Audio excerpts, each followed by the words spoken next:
Welcome back to Mind Games TV 3. You can find this on YouTube and also at mindgames.gg. I'll put up a link there soon. Today, I wanted to talk about peaking. So, just a quick introduction. My name is Weldon Green. I have a master's degree in sports psychology, and I train sports psychological skills for several professional esport teams.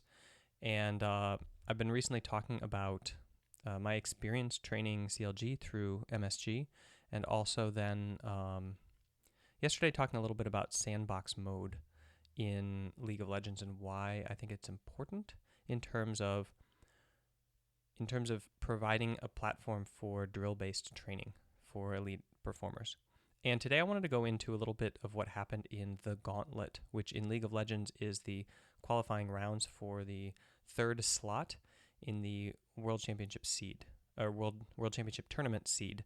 And in North America, we had this amazing Gauntlet run where a team called Cloud9 just kind of like burned through the Gauntlet and won all of their matches and qualified for Worlds. And I wanted to talk a little bit about the phenomena that you saw there and come at it from a little different angle than strategical or team cohesion based, and talk a little bit about it from sports psychology angle. So to preface this, I need to introduce the concept of performance and learning. So essentially, when you think about sport, you are doing training. And all of that training that you do in a given day, whether you're playing solo queue or scrimming, is or doing drills when the sandbox mode comes, is designed to try to help you learn. You're trying to essentially rewire neurons in your brain so that you have a better reflexive action when the visual stimuli hits your eye and you see a pattern and you can act on it instinctively and quickly. So what that means is that how practice usually happens is something like this. Like you have a 6-hour window of training, let's say scrimming, for esport. I think for physical sports it's sometimes a little bit less because our bodies can't handle the kind of rigor and the kind of recovery necessary to repair the damage. But anyway, let's say you have a 6-hour window. Within that window you have periods of high focus and periods of low focus.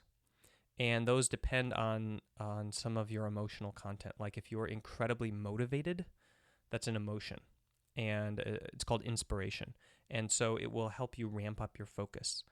Or if you are, for example, called out by a coach and shamed in front of a team, you might feel guilty about something and be really focused. Or actually it might have the opposite effect. It might make you very distracted and not even thinking about the game at all, but thinking about how pissed you are about that incident and inhibit your learning. So essentially, like the more focused you are, the better it is or the easier it is for you to learn some of these skills. And one easy way to illustrate that is to think of learning a foreign language. So if you take a vocabulary list of maybe 10 Spanish words and you read through it while you're just kind of thinking about what you're doing for the day, you can actually read through all the words over and over again, and they won't really be learned. On the other hand, you can focus on the words and focus really hard on what they sound like and look like and mean, and then you can read through it just a few times and learn it. So you can, through conscious focus, attentional focus, you can rewire your brain more rapidly than through just rote repetition without any sort of focus. Okay, so practice usually happens in just a normal everyday state. Like it's really hard for us to gear up and then focus really hard for 6 hours and then turn off every single day. And elite athletes are no exception. They can do it probably better. I train people to do it better, actually. It's a skill. You can learn how to do it. But in general, you have to rely on practice like having ups and downs, hills and valleys. So you have moments of high focus, moments of low focus. Okay? Now, this is different from how performance-ready practice happens. So towards the end of a season or leading up to a big match, all sports and all athletes will go through a cycle in hopes of ramping up their performance. And we call this peaking. They're going to try to peak.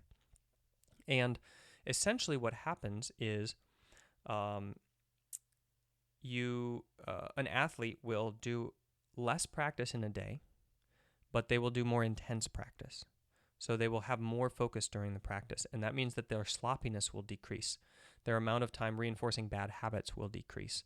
All of the play that they output will be the highest quality play that they are capable of doing, and they will practice that high quality play over and over again, and they will hope to drive out low quality play from their system in a kind of purging way, you could imagine. And this is all very analogous, like I'm using some metaphors that don't exactly apply to the brain, but essentially I'm trying to get you to visualize how this process would happen, like mentally. So for example, peaking in swimming.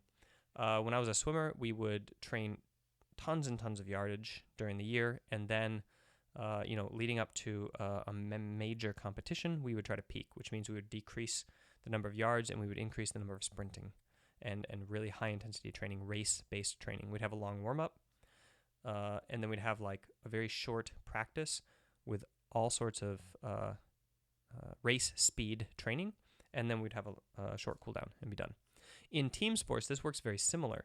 You cut down on the amount of strategic drills and the amount of like random stuff you do towards a playoff match, and instead you focus on fundamentals to keep those brushed up. So fundamental drills on the basics, just to keep them embedded so they don't decay, and then you focus on whole game strategy. So you run like 20-minute or 30-minute scrimmages that is like game readiness style stuff where you're supposed to focus on the game the entire time and try to win. So essentially what happened with C9, now I do not want to discredit any of the work or intelligence or labor that went into this behind the scenes, like leading up to it. So obviously there was tons of practice, tons of skill, and tons of effort put into this.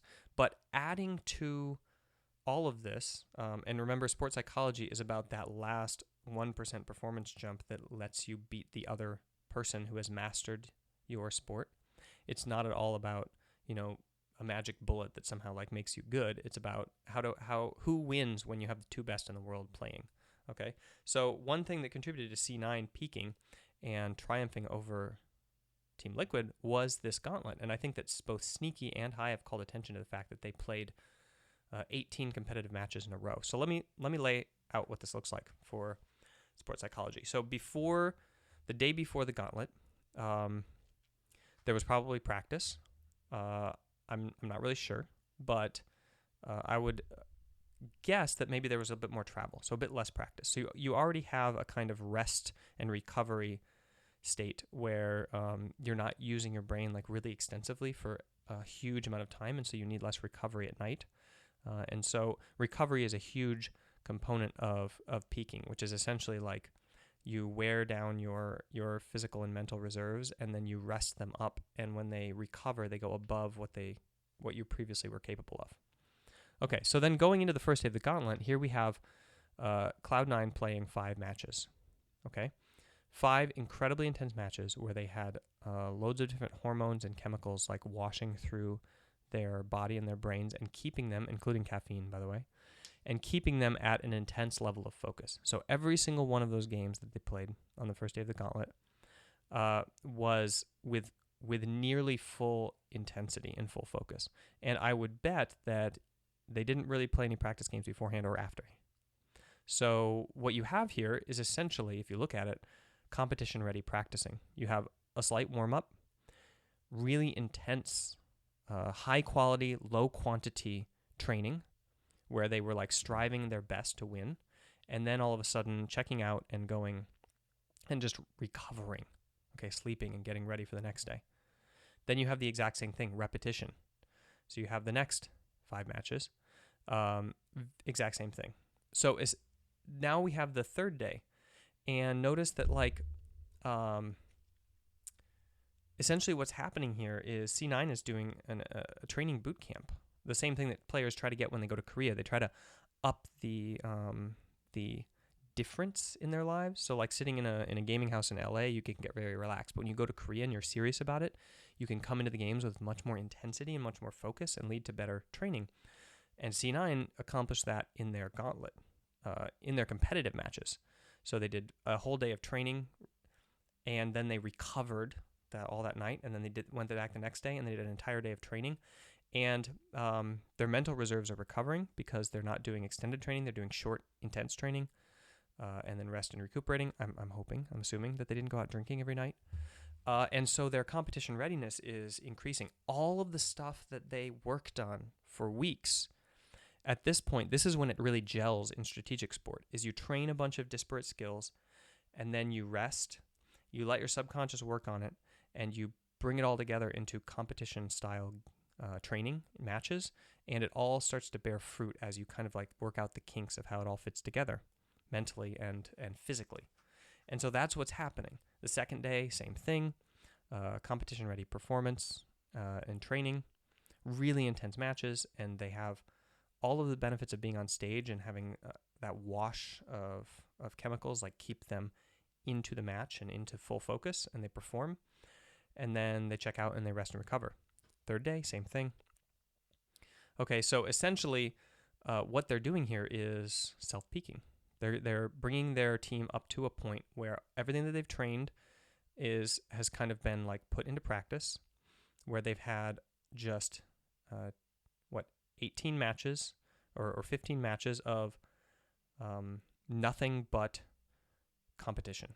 So cutting out any sort of like slacking off, surrendering after 10 minutes, like trying a certain thing and then not caring about other stuff in the match, picking off champs in order to train, debating about who was going to pick what. Like every single game they wanted to win, every single game they were focused completely the whole way through, which led to this, incredible training environment. And then, of course, by the end, they were just playing phenomenally. And so that's a little bit of kind of what happened in the Gauntlet with C9 as far as from a sports psychological perspective. And this isn't something that you need to have a Gauntlet style structure to accomplish. I don't know if you recall, but CLG clean swept their playoffs.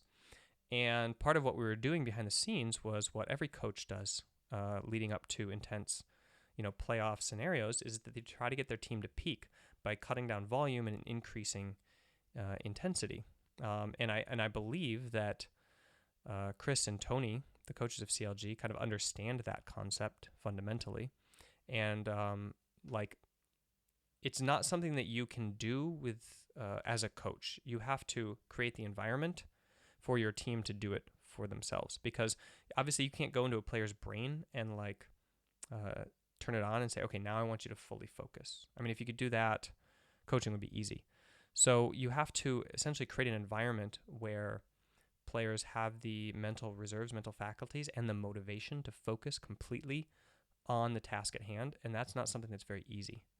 That's something that, for example, with C9, requires actually being on stage, which, by the way, is explains a lot of the reasons why esport teams often choke, is because they don't get this competition-ready training outside of the stage.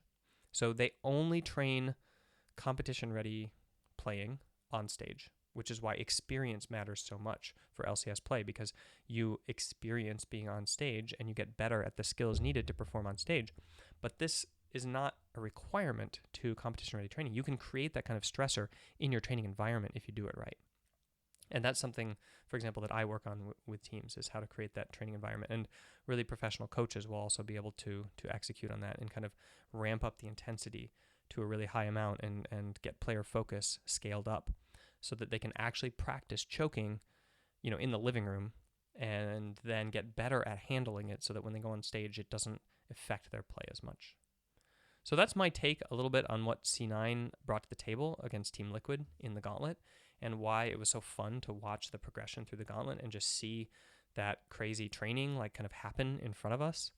And I hope that that's what's happening in Korea for the guys right now. I hope that the fact that they went to a foreign country, they changed their environment, they changed their who they're hanging out with and what they see online and what they spend their free time on, leads to this kind of intense focus in their training and allows them to kind of bring up their readiness for the world stage to a level that it currently is not. I mean, that was a horrible way to end. It's not currently not good. What I mean is when you peak, it goes up above from where it is. Okay. Anyway, this is my backyard, Finland. I live in a forest, which is one of the reasons I love this country. I'm from Minnesota, and there's a lot of forests there, so very similar kind of environment. And I promise I didn't dress up for this video. This is just what I wear to work, and that's where I'm headed right now. So catch you guys later.